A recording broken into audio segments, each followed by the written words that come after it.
Well, in some ways, we sort of expected, and the NDRC, China's top economic planners, told us what they were going to do. In the invitation to the presser that came out, they said they were going to discuss incremental policies. And they really stuck to what they said on the tin. The gap here is between what some investors and economists were hoping to see at this briefing and what was actually delivered on. So officials did stick to this commitment to meet the economic growth targets. That's around 5% this year. It does look like they're on track to do that if you look at third quarter data. They did announce and put a bit more meat on the bones when it comes to some of those supportive measures. So, for example, encouraging local governments to increase and use their bond spending, or helping medium-sized firms draw from loan support. So we saw a bit of this detail. They're also going to bring forward about 200 billion yuan of spending from next year into this year. But what we didn't get are these details of any kind of major either new funding or more details about what kind of fiscal stimulus Beijing is really going to put behind the stimulus package that, as you mentioned, Girish, we saw at the end of last year. And actually, worth pointing out, the NDRC is not the venue for these types of announcements. It doesn't actually have a mandate to announce these kinds of things. But because of the unusual ways that policymakers have acted of late, the unusual urgency that they've taken to announcing measures, there was more of this expectation that we could see something more substantive from the briefing today. Well, speaking of matters of urgency, you mentioned earlier that they've actually taken 200 billion yuan, that's about 28 billion US dollars from next year's budget. Is that a sign of panic? Well, look, 28 billion US dollars is really just a drop in the ocean. When you think about the kinds of numbers that economists were forecasting that they're hoping to see from this fiscal stimulus package, you see 2 trillion yuan from Morgan Stanley, 3 trillion yuan from certain other US banks there.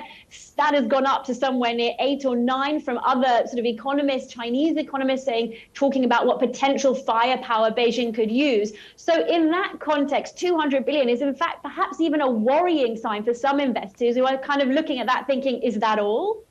Yep. And also, what do you make then of the reactions in the markets today? What are they telling us? There were gains on the mainland, but big losses where you are in Hong Kong.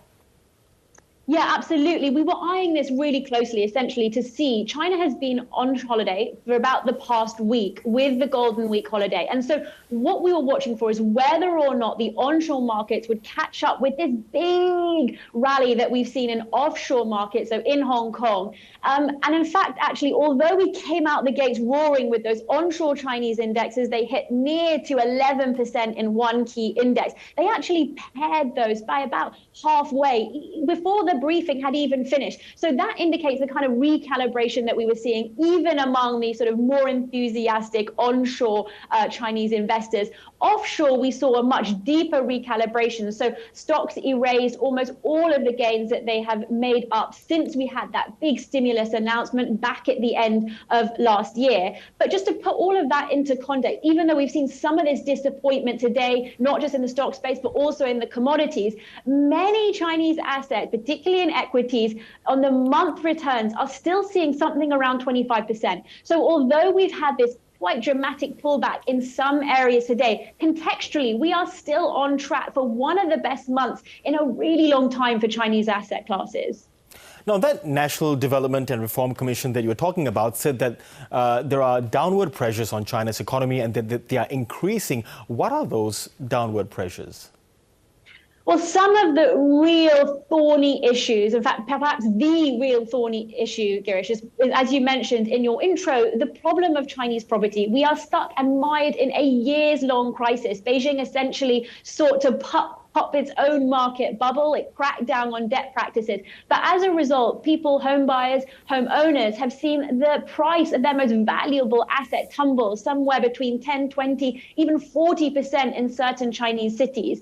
And that has really weighed on sentiment across the Chinese economy. Property at one point was a driver of somewhere between 25 and 30% of growth in China. It has not just hit sort of people directly in that industry, but also dented consumer confidence. And the risk for China, when we think about these longer-term structural worries, is that this fear that China will get stuck in a deflationary spiral, that as people see prices falling and they stand back on the sidelines, they anticipate prices will continue to fall and they hold back from spending or hold back from investing in potential new businesses and so on even longer. And China essentially gets stuck in this vicious cycle that the longer it goes on for, the more expensive it becomes to fix. And aside from reducing borrowing costs for potential buyers, I'm also interested in the fact that the government has announced that they are going to lower their cash reserves requirements and lowering that minimum amount for banks, the minimum amount that they are supposed to be keeping. What are the flow-on impacts of that, and are there any risks associated with that? Yeah, absolutely. I mean, essentially what we're talking about here are the two prongs of the stimulus package that we have so far. So one of them, as you say, these moves to help improve sentiment in the property market. The second is on the monetary side, lowering these interest rates, essentially allowing banks to have a bit more liquidity. I think the main issue is, in fact, whether or not we are going to see consumers, businesses, and all the people that use this credit to actually, if there is a willingness to start engaging. Because what the problem has been is, even though interest rates have been low in China and have been moved to try and encourage the use of credit, actually businesses and people have been on the sidelines. They haven't wanted to take advantage of that to invest or to start spending again. So part of this is really about a crisis of confidence and trying to tackle that crisis of confidence so people actually make use of some of these measures. And how do you think the wider international markets are going to view what is happening in China at the moment? Look, I think all eyes are really on whether or not we see any kind of fiscal stimulus. That's, of course, the hope, obviously, for many investors. But the real thing and the real issue, I think, for many is just how much China is willing to back up its stimulus package with in terms of the cold, hard reality of cash. And one key element here, I think, and one element to consider is that for President Xi Jinping, there isn't a great incentive to really be direct and clear about that until he understands what exactly is going to happen in the US election. The reality of facing a potential President Trump or a potential President Harris is very different for China. And until Beijing has clarity on that, it might suit them better to wait on the sidelines, to take this more step-by-step measured approach in announcing some of these supportive measures before they really kind of go in all guns blazing with a huge amount of firepower and the so-called bazooka that you mentioned. And just looking domestically as well, we talked about other measures, but they have talked a lot about social expenditure. And how do you think that can help lift the Chinese economy? Because they have promised to help those from lower socioeconomic groups. This is a really interesting element. And in fact, one key point that a lot of economists would point to is critical if China wants to solve some of those real structural issues. And the fact is that China unusually has actually quite a threadbare social welfare system.